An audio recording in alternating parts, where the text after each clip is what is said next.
How about just your first game here, a little bit different than UConn? Yeah, it was breathtaking. You know, I Yeah. will say that. Definitely got emotional running out there in that tunnel and seeing 75,000 people there. You know, it was a blessing. You know, to come from a school like UConn, independent school, then to go from the Big Ten and be able to perform the way that I did.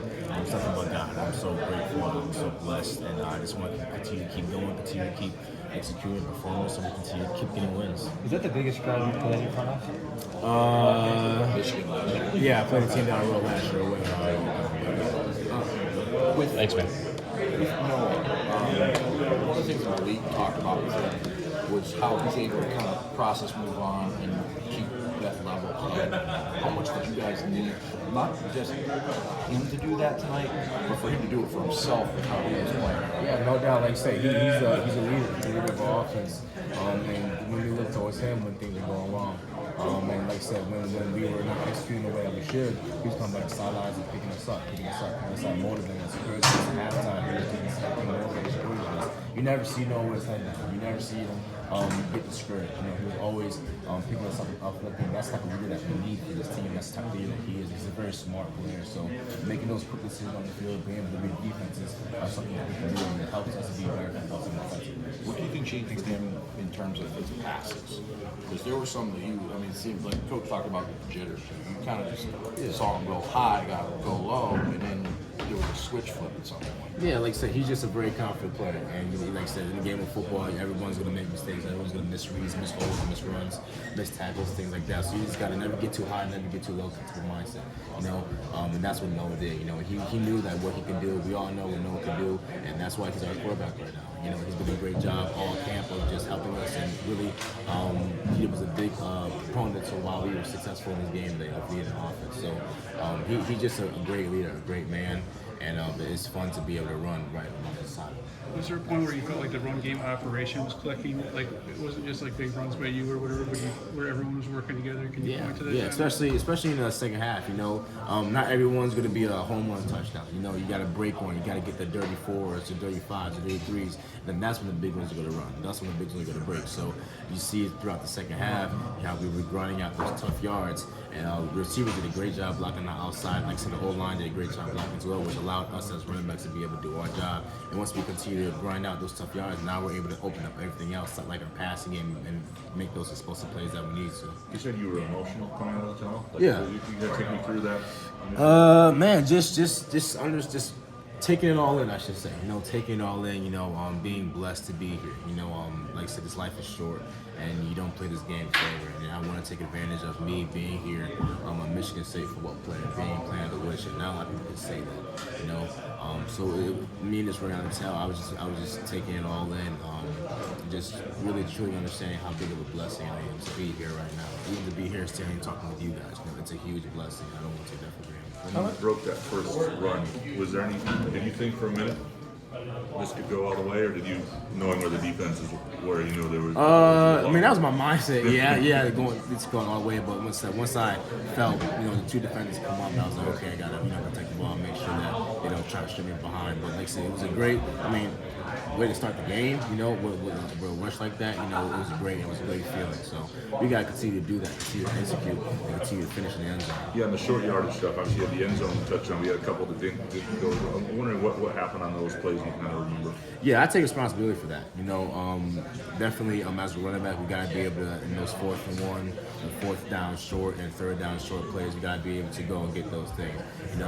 And like I said, I have to be able to continue to trust the offensive line and coach offensive line to trust me to do my job. So it's an all collective effort of executing.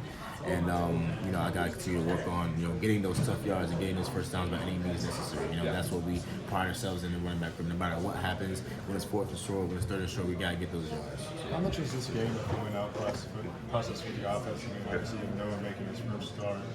It's your debut at MSU. And you guys finish around. So the receivers being integrated. How much was this kind of, as you were playing the game, you're kind of feeling things out yourselves? Yeah, like I said, we all of our offense were working so hard to be able to execute and be able to come out here and perform.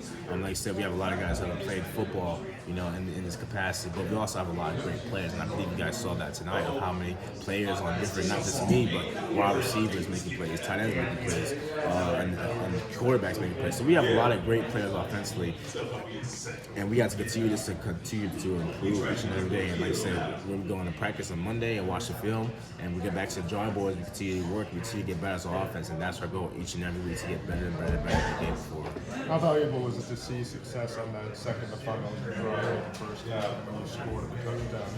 Just to kind of punch it in and get on the board.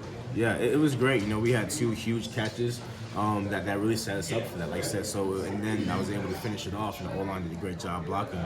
And it was a collective effort, especially ending the half, 2-minute mode. You got to make points where you got to get yards quick. And we have players that made plays, which is what we need. So it's a testament to how great our offense is and how we're going to continue to improve each and every day. They obviously just scored. Was there a sense of urgency, I guess, in that moment? Yeah, most definitely. Yeah, most definitely. Like I said, you could tell that the momentum shift a little bit. We knew as offense, hey, we got to pick it up. We got to get this done.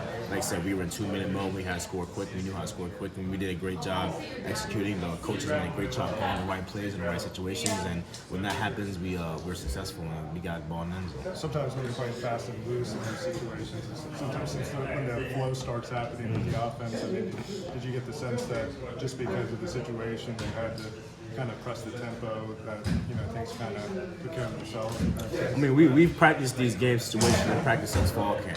Coach Tuck and all the coaches did a great job of putting us in these situations. So when we came here and performed, it wasn't like it was new to us, but because we did it 1,000 times again in practice, which is why I practiced so hard for us so that the game's easy. So when we come out here and execute, we know what we can do. We knew we can put the points on the board. We knew we can move the ball down the field fast because we practiced that so many times. That Burger touchdown, how good was it to see blocked up like that with a tight end and a wide receiver getting blocked on the outside? Yeah, it was great. It was great. Like I said, it's a great feeling to know that when everyone else does their job, when everyone else executes, and I'm able to do my job, and execute. And that's what we pride ourselves on, is being disciplined, being able to do our job. And once we do that, we'll be very successful in what we do.